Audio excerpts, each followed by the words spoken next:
Penting sekali. Kita di Indonesia harus memiliki kesadaran warga 3 arena. Warga daerah, warga Indonesia, dan warga dunia. Ya. Jadi kalau kita warga desa, warga kota, warga kabupaten, ada peristiwa di kabupaten itu, kita turun tangan, kita peduli.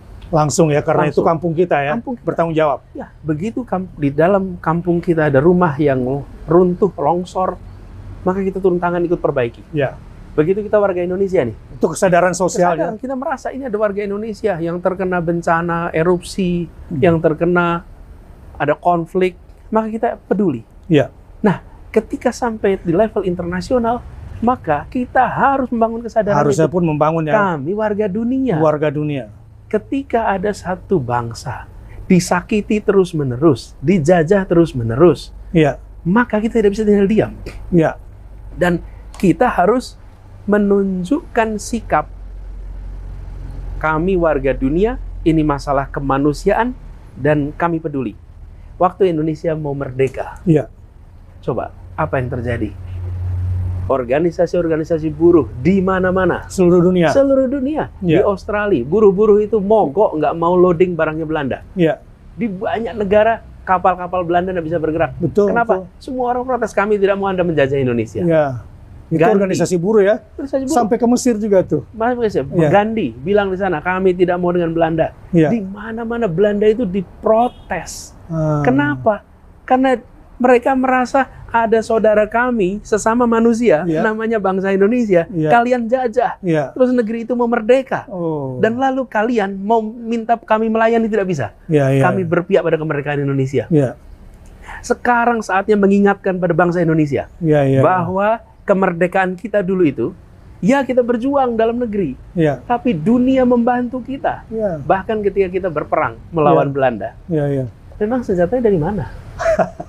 Ya, ada bantuan dari luar lah ya. Dari luar, disusupkan semuanya. Iya. Banyak negara yang menyusupkan senjata untuk Indonesia. Iya. Dikirimkan senjata itu Iya. supaya gerilyawan kita bisa perang. Iya. Melawan siapa? Melawan Belanda. Iya, kita belum bisa buat senjata Nggak saya. punya. Kita punyanya nyali, Iya. kita punyanya orang, Sama bambu. bambu, tawakal Allah. Tapi Iya. bicara bangsa. Nah, Iya. sekarang ini kita harus menyadarkan bangsa kita sendiri Iya. bahwa di Palestina ada penjajahan, Iya. perintah konstitusi Iya. bahwa kemerdekaan adalah hak segala bangsa. Oleh karena itu penjajahan harus dihapuskan dari muka dunia. Iya. Yang harus mengerjakan ini siapa? Ya, warga Indonesia. Penyelenggara negara. Penyelenggara negara. Siapa sih UBN? Ini kan warga negara. Hanya kesadaran sosial aja. Punya tanggung jawab moral Iya. menggerakkan. Iya. Yuk kita kumpul bikin solidaritas. Iya. Menurut saya negara harus memandang hubungan dengan dunia tidak transaksional, Oh, tapi berbasis nilai. ya apa nih? Transaksional maksudnya gimana nih?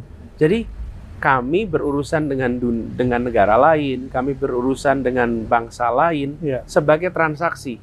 Saya beri apa, Anda berikan saya apa. Itu Oh. transaksional. Jadi ada bisnis setelah itu ya. Apakah bisnis, apakah kebudayaan, Iya. apakah pendidikan, tapi sifatnya Atau ke transaksi. politik ya. Transaksi. Iya. Tidak semua hubungan itu Harusnya ini transaksi. tidak boleh diikutkan.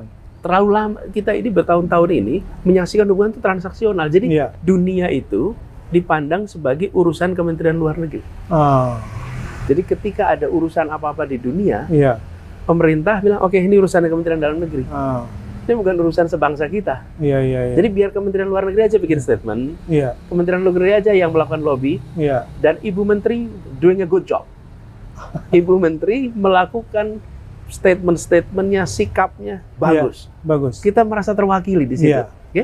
Bangga kita. Di tingkat diplomasi. Tapi tidak boleh urusan Palestina ini hanya sebatas urusan Kementerian Luar Oke. Negeri. Iya, iya. Sertakan rakyat. Hubungan kita dengan dunia itu berbasis pada value, pada nilai. Oke. Dan value kita adalah value kemerdekaan, value hak asasi manusia, kedaulatan. Itu value kita. Nah, ini harus disampaikan kepada seluruh rakyat. Oke. Yang punya tanggung jawab Iya. itu sesungguhnya secara konstitusional, Iya. bukan warga negara, tapi penyelenggara negara. Bayangkan kalau pemerintah mengatakan begini, Saya meminta kepada seluruh khotib sholat Jumat. Oh. Saya meminta kepada semua pendeta, Iya. pastor di gereja-gereja Iya. untuk mendoakan Palestina. Iya. Kepada para pendeta di vihara, di Iya. pura, semua untuk para biksu, pemimpin-pemimpin agama di rumah ibadah semuanya. Setiap ada kegiatan beribadah, doakan Palestina. Oke. Lalu minta kepada bupati, wali kota, gubernur, Iya. selenggarakan di hari apa, jam berapa. Iya. Bayangkan ratusan juta rakyat Indonesia berkumpul di waktu yang bersamaan, seluruh dunia bergetar, Ya, dan mereka ya, akan ya, melihat ini sebuah negeri yang punya tanggung jawab untuk Dahsyat. kemerdekaan, sebuah Dahsyat negeri sekali. yang punya tanggung jawab untuk Oh, iya. kedaulatan, Wah. dan dunia akan menengok kita. Seluruh media sedunia pasti memberitakan Dahsyat dari ini. negeri yang dulu dibangun dengan Ya, ya, perjuangan kemerdekaan, dikirimkan pesan Iya. bebaskan Palestina. Dikirimkan pesan, bebaskan Palestina dari penjajahan. Bebaskan keluarga dari penderitaan. Itu dahsyat. Jadi ini impact dari cara pandang bahwa kita adalah warga dunia. Dan yang Dahsyat mengatakan sekali. itu siapa? Negara. Dahsyat. Negara. Harus negara yang mengatakan itu ya. Iya, Jangan pemerintah biarkan. mengatakan, kami tidak diam. Iya. Saudara-saudara, kami tidak bisa kirim tentara ke sana. Iya. Karena ada aturan-aturan konvensi internasional, hukum Betul. internasional. Iya. Tapi kami gerakkan seluruh rakyat Indonesia. Iya. Dan biarkan dunia melihat. Iya. Biarkan kita dicatat dalam perjuangan Iya. Palestina. Iya. Coba ketika kita merdeka, Iya. Imam Palestina, Mufti Palestina datang ke sini. Kami mengakui kemerdekaan Indonesia. Oke. Delegasi Indonesia dipimpin Agus Salim. Waktu itu ada Air Baswedan, ada Iya. Nasir Pamuncak, Iya. berangkat Pak Rosidi berangkat ke Mesir. Iya. Tanpa PPKI apa? ya. Dan Mesir menjadi negara pertama yang mengakui Kemerdekaan. kemerdekaan Indonesia. Iya. Itu semua dicatat dalam sejarah. Ini ada peristiwa sebesar ini. Apa sih? Ustaz, puluhan anak-anak meninggal, menjadi ratusan, menjadi ribuan. Betul. Betul sekali. Anak-anak, pernahkah kita membayangkan ibu kita melahirkan dan menguburkan? Di mana-mana yang namanya anak itu menguburkan ibu, umumnya begitu. Iya, iya. Kalau di Palestina, ibu menguburkan anaknya. Seakan-akan mereka tidak berhak hidup, bahkan yang hidup tidak berhak untuk Bayangkan tumbuh kalau besar. negara ini, Iya. ibu-ibu se-Indonesia, Iya. doakan ibu-ibu Palestina. Dahsyat. Mereka tidak Dahsyat. pernah membayangkan menguburkan anak yang mereka lahirkan. Iya, iya, iya, iya. Bagaimana ayah-ayahnya mengazani anak yang dilahirkan dan Iya. mengazani anak itu di makamnya. Iya, iya, iya, iya. Gimana, Ustaz? Itu akan membuat kita punya perasaan ini adalah saudara kita. Iya. Jadi saya melihat kejadian di Palestina ini menyakitkan, dan makin menyakitkan ketika kita ini diam. Ketika kita ini merasa itu urusannya Kemlu. Coba ketika dulu kita bertempur melawan Belanda. Iya. Oke, lalu rakyat Indonesia bilang, ini urusan Kementerian Pertahanan. Kita doakan aja Kementerian Pertahanan nanti. Atau berjuang Kementerian dan Kesehatan menang. gitu ya. Nggak bisa. Nah, jadi Iya. setiap saya lihat berita ini, Ustaz, sakit itu. Tadi Pak malam, Anies kira-kira gini, mohon maaf nih. Karena Pak Anies ada kegiatan lain setelah ini. Ini asik nih bicara nih. Solusinya kira-kira sebagai warga dunia atau Indonesia bagian penting untuk memberikan kedamaian buat Palestina. Sudut pandang Pak Anies sebagai bagian, insya Allah, dari salah satu pemimpin dunia. begini. Tidak ada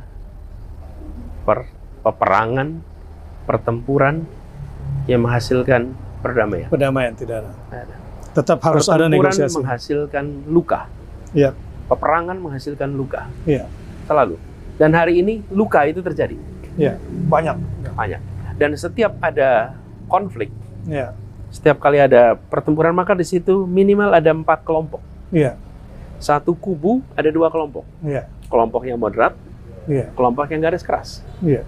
Begitu juga yang di seberang. Iya, Kelompok selalu. moderat, kelompok garis keras. Pengalaman kita di Indonesia. Iya, Dulu kita ini banyak sekali kelompoknya ketika kita mau merdeka itu. faksi-faksi ya. Faksi-faksinya banyak sekali. Pasti. Antar tokoh-tokoh itu berbeda pandangan. Luas pula negeri kita ya. Beda-beda. Iya, Tapi hebatnya mereka bisa bersatu. Ketika mereka bisa bersatu, maka Selesai. merdeka itu terjadi. oke. Jadi Bersatu. persatuan ya. Persatuan. Zaman Jepang ada 2 itu, yang kooperatif dan non kooperatif. Iya, iya. Yang non kooperatif tuh Sultan Syahrir dan kawan-kawan. Iya. Yang kooperatif, Soekarno, Hatta, dan sebagainya. Iya. Dua ini tarik-menarik, itu yang saya sebut. Satu Iya. yang garis keras, Iya. satu yang moderat. Artinya template ini bisa dipakai juga. Kalau kita lihat. Iya. Kita lihat bagaimanapun juga, kalau kita lihat nih, di Palestina, ada kubu Hamas Iya. yang bisa disebut ambil jalur keras. Karena sama faksi-faksi Ada perlawanan. faksi-faksi lain. Lalu Iya. kemudian ada Fatah. Fatah yang cenderung lebih Diplomatik. moderat. Iya. Kemudian di Israel sama juga. Ah, Apalagi Netanyahu, orang Wah. itu paling ujung-ujung kanan. ah, Netanyahu ini pakai standar apapun iya. adalah seorang yang bengis, Bengis. seseorang yang pikirannya ekstrim Iya. dan betul-betul pandangannya menihilkan Palestina. Yang dia bayangkan adalah menghapus Palestina. Dan itu dia gunakan kekuasaannya. Dari tahun 90-an. Saya masih Oh. mahasiswa saat Oh, waktu iya, iya. Netanyahu ini pertama kali jadi Perdana Menteri. Iya, iya, iya, Oke? iya. Dan pada waktu itu saya bilang, ini orang luar biasa. Ariel Sharon yang jauh kasar aja kalah sama anak ini, muda satu ini. Waktu itu Iya, dia masih relatif muda, Netanyahu itu. Iya. Jadi saya melihat ke depan Iya. perlu bagaimanapun juga perlu ada pembicaraan level politik Iya. untuk mencari jalan keluar. Iya. Dan itu harus dibahas. Iya. Harus dibahas, didiskusikan, dan Iya. menjadi kesepakatan. Iya. Tidak mudah. Tapi sudah mungkin 8 tahun ini pembicaraan itu berhenti. Dulu Mungkin sempat hanya ada. di level elit di PBB barangkali nggak langsung kepada Pernah di pelakunya. tahun 2000 Iya. itu Ehud Barak ya, dengan Yasser Arafat ya, sempat membicarakan two-state solution. ya, Waktu itu sempat diobrolin di Camp David. ya, Mediasinya adalah Bill Clinton. ya, Two-state solution, solusi dua negara. betul. Nah, di level eksekusi, masing-masing dalam negeri nggak dapat support. Ya. Masing-masing ketika pulang Ehud Barak Ah. berantakan di Israel, Jadi Yasser disuruh menyelesaikan Arafat juga sendiri. pulang Ya. dalam situasi begitu. Jadi ini adalah sebuah konflik yang panjang. Hmm. Jadi kita harus siap untuk stamina panjang. Oke. Tapi oke. menurut hemat kami, Hmm. tetap harus ada percakapan diplomatik, Iya. percakapan politik. Seperti kita, Iya. pengalaman kita di Indonesia. Ketika kita memperjuangkan kemerdekaan, bersatu, declare, Iya. lalu jaga persatuan itu. Iya. Dan ketika kita jaga persatuan itu, Iya. apa yang kemudian muncul? Ada dua nih, Hmm. kelompok perjuangan fisik, dipimpin Jenderal Sudirman dan lain-lain, Iya. menunjukkan eksistensinya, Iya. kelompok politik dan Iya. diplomasi Iya. menggunakan ini sebagai posisi tawar di internasional. Oke. Iya. Iya. Iya. Iya. Dan kemudian ketegasan-ketegasan sikap kita Iya. itu mempengaruhi betul konstelasi internasional. Seperti Iya. contoh, Iya. kita baru merdeka, Hmm. Rusia dukung, Iya. kemudian India dukung, negara-negara besar itu dukung. Iya. Tapi blok barat belum. Iya. Karena ada Belanda di situ Betul. yang dekat dengan sekutu. Ya, sekutunya. Apa yang terjadi? Peristiwa Madiun 1948. Iya. Ketika ada pemberontakan komunis, Iya. itu mengubah pandangan dunia barat. Oh. Apa yang terjadi? Mereka curiga bahwa Indonesia akan masuk blok timur. Iya. Karena pikiran-pikiran kita adalah pikiran-pikiran yang dekat dengan sosialis. Iya. Ke kiri ya. Tapi ketika ada pemberontakan PKI Madiun, Iya. dan kita menghabisi pemberontakan itu, Iya. dunia kaget, ini Iya. bukan komunis. Anak kecil ya mereka ya. Ini bukan komunis, langsung berubah. Dan Hmm. Belanda ditekan dan terjadilah konferensi meja bundar. Oke. Setahun kemudian. Iya, iya, iya. Peristiwanya 48 di Madiun, Iya. tahun 49 konferensi meja bundar, ditekan Belanda oleh seluruh dunia, akhirnya menerima. Iya. Jadi tetap di ujungnya adalah kesepakatan politik. Nah, Iya. ini yang harus kita kerjakan. Lalu yang tidak kalah penting adalah kemampuan diplomasi Mm-mm. di dalam level internasional. Peran Indonesia kira-kira seperti apa seharusnya? Nah, kita bisa memfasilitasi. Tidak mudah, Iya. tapi bisa. Terutama untuk mempersatukan kubu di dalam Palestina. Ini yang paling Oke. penting. Berarti kita langsung kepada Menurut saya, pelakunya ya. kita bisa berbagi pengalaman. Oke. Sebagai contoh, pengalaman Indonesia di dalam perjuangan internasional selalu tampil dengan narasi nasionalisme. Nasionalismenya. Selalu nasionalisme. Saya beri contoh nih. Kalau ditanya siapa diplomat-diplomat awal, mayoritas adalah tokoh-tokoh yang di dalam konteks hari ini kelompok Islam. Iya. Awal-awal itu. Ya. Agus Salim, ini bapak diplomasi Indonesia. Oke. Kemudian Muhammad Rum. Iya. Betul ya? Iya. Tokoh-tokoh ini, mereka di dalam negeri, kalau dibuat pola, oh mereka itu kelompok Islam. Keras ya. Secara afiliasi politik. Iya. Tapi ketika mereka ke dunia internasional, Iya. kami Indonesia, Iya. kami nasionalis, Iya. tampil keluar dengan gagasan nasionalisme, Iya. gagasan keindonesiaan, Iya. ini sebagai bangsa yang bersatu dalam bineka. Iya. Oke? Palestina bisa belajar itu.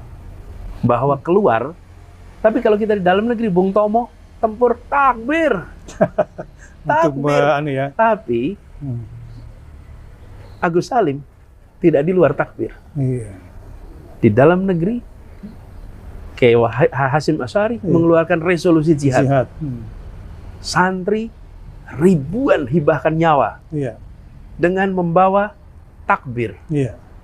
Kurang kalau bicara apa? Ini mujahid semua ini. Ini mujahidin ini. Iya, iya betul. Betul nggak? Iya, betul. Tapi tampil internasional, diplomasi, wawasannya nasional. Nah, Palestina bisa belajar itu. Jangan sampai terbalik. Palestina itu, kalau kita lihat ya, total di tepi barat Sungai Jordan itu sekitar 3,2 juta. Lalu di Gaza itu sekitar 2,3 juta ya, orang-orang di situ. Nah, di dalamnya itu bineka, yang Kristen ada, Katolik Ortodoks ada, gereja banyak gitu. Nah, keluar dia harus tampil sebagai sebuah bangsa yang beragam. Minoritas Yahudi juga kuat di situ. Yahudi juga ada. Dan kalau kita lihat komposisi penduduk warga Palestina yang berada di dalam kawasan batas 1947-48 itu juga banyak. Dan di seluruh dunia orang-orang Palestina ini. Nah, jadi tampil itu satu. Jadi menurut saya peran kita untuk mempersatukan mereka ya. Dan kedua, membawa pada mereka pengalaman kami di Indonesia. Bahwa tanpa kita sendiri bersatu, sulit kita bisa meraih kemenangan. Sulit kita bisa menghasilkan keberhasilan. Nah, ini bagaimana blok Amerika yang selama ini berusaha menawarkan proyek-proyek perdamaiannya, didukung PBB, Dewan Keamanan, bagaimana, apa sebabnya? Seluruh proses itu nantinya akan bisa dinegosiasikan. Ya, tapi berangkatnya harus bersama-sama. Tanpa kebersamaan itu, dan saya rasa kita harus lebih sering mengirimkan, melihat dari sisi Palestina pesan-pesan yang menyadarkan dunia tentang praktek kekerasan dikerjakan oleh Israel secara cerdas dan menyadarkan dunia tentang pemimpin-pemimpin di Israel seperti Netanyahu yang berperilaku membuat kebijakan itu luar biasa brutal. Saya ingat, ini saya masih kuliah, Ustaz. Baca wawancara di majalah Newsweek. Wawancaranya pada Yasser Arafat waktu itu. Pemimpin PLO ya. PLO. Jadi tanya, Mr. Chairman dari ketua, Anda dibilang oleh Ariel Sharon bahwa tangan Anda itu berlumuran darah orang-orang Israel. Darah orang Israel ada di tangan Anda. Tidak pantas Anda menjadi presiden. Gitu tegas sekali ya. Dikatakan itu pada Yasser Arafat. Apa pendapat Anda terhadap pernyataan itu? Lalu apa yang dijawab Yasser? Yasser Arafat bilang gini, jika saya jadi orang Israel, saya tidak akan pilih Ariel Sharon, karena tangannya Ariel Sharon itu penuh dengan darahnya orang Israel. Karena peristiwa Sabra Satila. Jadi dan itu kemudian pernyataan itu singkat, tapi menyadarkan dunia. Ternyata yang berlumuran darah dengan kekerasan itu Jenderal Ariel Sharon, bukan saya. Nah, maksud saya hari ini itu harus dilakukan. Indonesia bisa mengerjakan. Dan sebagai penutup nih, kalau boleh, hitungan kilometer kita ini memang jauh dari sana. dari Gaza, dari tepi barat Sungai Jordan. Ya. Tapi rasanya setiap kali dengar suara adzan seperti suara adzan dari Al-Aqsa di tempat Masya kita. Allah, Masya Allah. Itu udah artinya dekat di hati ya. Terima kasih